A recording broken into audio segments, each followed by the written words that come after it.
നമസ്കാരം.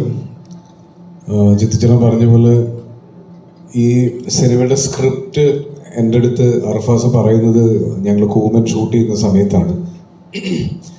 കൂമൻ ഷൂട്ട് ചെയ്യുമ്പോൾ through out എനിക്ക് അർഫാസിനെ ഞാൻ നോട്ടീസ് ചെയ്യുന്നുണ്ടായിരുന്നു. അന്നേരം ജിത്തു സാർ എന്ത് ചിന്തിക്കുന്നു എന്നുള്ളത് ഒരു സെക്കൻഡ് മുന്നേ അർഫാസ് മനസ്സിലാക്കി അർഫാസ് അത് റെക്ടിഫൈ ചെയ്യും എന്നുള്ളത് ഒരു വൈസ് ക്യാപ്റ്റൻ എന്ന നിലയിൽ അർഫാസ് ഭയങ്കര സക്സസ്ഫുൾ ആയിരുന്നു. പിന്നെ ആ സിനിമയുടെ ത്രൂ ഔട്ട് ഷൂട്ടിങ്ങിൽ ഒരു അസോസിയേറ്റ് ഡയറക്ടർ എങ്ങനെ നിൽക്കണം എന്നുള്ളതിന് ഒരു വലിയ എക്സാമ്പിൾ ആയിട്ടാണ് എനിക്ക് അർഫാസിനെ ഫീൽ ചെയ്തത്. അപ്പം ഞാൻ അർഫാസിനോട് നല്ല ഒരു സിനിമ നമുക്ക് ചെയ്യണ്ടേ എന്ന് ചോദിക്കാൻ തുടങ്ങുന്നതിന് ഒരു മിനിറ്റ് മുന്നെയാണ് അർഫാസ് എൻ്റെ അടുത്ത് ഇങ്ങോട്ട് ചോദിക്കുന്നത്, ഞാനൊരു സ്ക്രിപ്റ്റ് പറഞ്ഞാൽ കേൾക്കുമോ എന്ന്.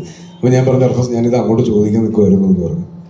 അങ്ങനെ അർഫാസിൻ്റെ അടുത്ത് ഇപ്പം ജിത്തുചേട്ടൻ പറഞ്ഞ പോലെ ബോളിവുഡ് ഹിസ്റ്ററിയൊക്കെ എനിക്കറിയാം. ഇടയ്ക്കിടയ്ക്ക് സംസാരിക്കുമ്പോൾ ഹിന്ദി കയറി വരും. അപ്പോൾ മൊത്തം ലൊക്കേഷനിൽ ഒരു ബോളിവുഡ് ബിൽഡപ്പ് ഉണ്ടായിരുന്നു. പക്ഷെ നല്ല ടെക്നീഷ്യനാണ്, നല്ല പണിക്കാരനാണ് എന്നൊക്കെ അറിയാവുന്നത് കൊണ്ടും അർഫാസിൻ്റെ ഒരു മൊത്തത്തിലുള്ള സ്റ്റൈലും ഒക്കെ വെച്ചിട്ട് ഞാനൊരു റോം കോം കഥയായിരിക്കും, ഒരു റൊമാൻറ്റിക് കോമഡി ആയിരിക്കും അർഫാസ് എന്നോട് പറയാൻ പോകുന്നത് എന്നുള്ളൊരു മുൻവിധിയിലാണ് ഞാൻ കഥ കേൾക്കാനിരുന്നത്. പക്ഷെ എന്നെ ഞെട്ടിച്ചുകൊണ്ട് അർഫാസ് പറഞ്ഞു തുടങ്ങിയത് ഒരു ത്രില്ലറായിരുന്നു. അത് വളരെ ഒരു വേഗായിട്ടുള്ള ഐഡിയ അങ്ങനെയൊന്നുമല്ല. അർഫാസ് വളരെ ക്ലാരിറ്റിയിലാണ് എന്നോട് ഈ കഥ പറയുന്നത്. ഏകദേശം 1 മണിക്കൂർ ഒറ്റ ശ്വാസത്തിൽ ഒരു സംശയവും ഇല്ലാതെ, അല്ലെങ്കിൽ സോറി ഞാനത് പറയാൻ വിട്ടുപോയി, അങ്ങനെയൊന്നും ഇല്ലാതെ ഒരു സീൻ ഓർഡറിലാണ് അർഫാസ് എൻ്റെ അടുത്ത് കഥ പറയുന്നത്. അത് പറഞ്ഞു കഴിഞ്ഞിട്ട് ഈ ക്യാരക്ടേഴ്സിന്റെ 3 ക്യാരക്ടേഴ്സാണ് ഇതിൽ മെയിനായിട്ട് നിൽക്കുന്നത്. അമല ചെയ്യുന്ന ക്യാരക്ടറും ഷറഫ് ചെയ്യുന്ന ക്യാരക്ടറും.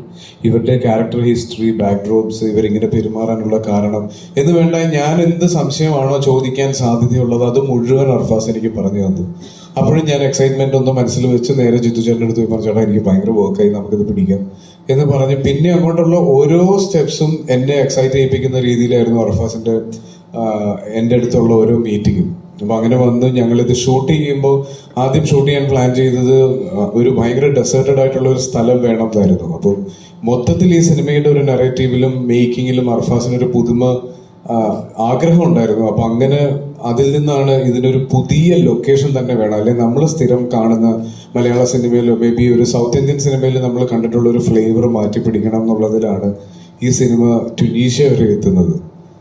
റാമിന്റെ ലൊക്കേഷനിലേക്ക് ഇവർ പോകുന്ന സമയത്ത് കണ്ടൊരു ലൊക്കേഷൻ അർഫാസിന്റെ മനസ്സിലുണ്ടായിരുന്നു. അങ്ങനെ അത് കമ്മ്യൂണിക്കേറ്റ് ചെയ്ത് നമ്മൾ അവിടെ ഷൂട്ടിങ്ങിനെത്തി. ഒരുപാട് ലിമിറ്റേഷൻസിൽ നിന്നാണ് ഈ സിനിമ ഷൂട്ട് ചെയ്യുന്നത്. കാര്യം ഇത് ഞങ്ങൾ ഷൂട്ട് ചെയ്ത ലൊക്കേഷൻ എന്ന് പറഞ്ഞാൽ നമുക്ക് മെയിൻ റോഡിൽ നിന്ന് ഏകദേശം 1 കിലോമീറ്ററോളം 1.5 കിലോമീറ്ററോളം ഞങ്ങൾ ഉണ്ടാക്കിയ റോട്ടിൽ കൂടെ വേണം ഇതിന്റെ ലൊക്കേഷനിൽ എത്താൻ. അപ്പൊ ഇതുപോലെ ലൈറ്റ്സും എക്യുപ്മെന്റ്സും ഒക്കെ എത്തിക്കാനുള്ളൊരു ബുദ്ധിമുട്ടുണ്ടായിരുന്നു. പക്ഷെ അതിനെല്ലാം ഓവർകം ചെയ്യാൻ ഒരു പെർഫെക്റ്റ് ടീം ഈ സിനിമയ്ക്ക് ഉണ്ടായിരുന്നു. അതിൽ DOP അപ്പു പ്രഭാകറാണ് ചെയ്തിരിക്കുന്നത്.